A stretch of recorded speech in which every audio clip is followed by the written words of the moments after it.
تم اللہ کے ہو جاؤ گے نا تو اللہ تمہیں اس دنیا کا ہونے نہیں دے گا۔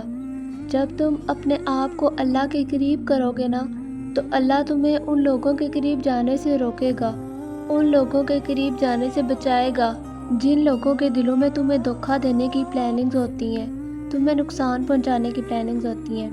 اللہ تمہیں پہچان کروائے گا لوگوں کی۔ اللہ تمہیں ضائع نہیں ہونے دے گا، تمہاری زندگی کے ایک ایک لمحے کی حفاظت کرے گا۔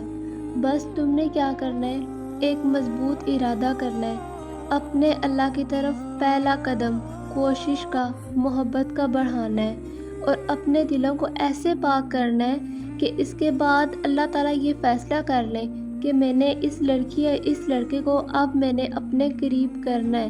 اور پھر جب تمہارے دل میں اللہ کی محبت آ جائے گی نا تو پھر تم دنیا سے محبت نہیں کر سکو گے، پھر اپنے مقصد پر تم جینا سٹارٹ کر دو گے۔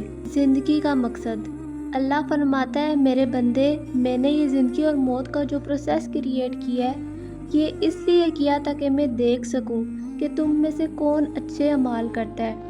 جب تمہارے دل میں اللہ کی محبت اتر جائے گی نا تو پھر تم سے وہی اعمال سرزد ہوں گے جو اللہ دیکھنا چاہتا ہے۔ تو پھر کیوں دیر کریں، اتنی ساری زندگی تو ہم نے ویسے بھی ضائع کر دی ہے۔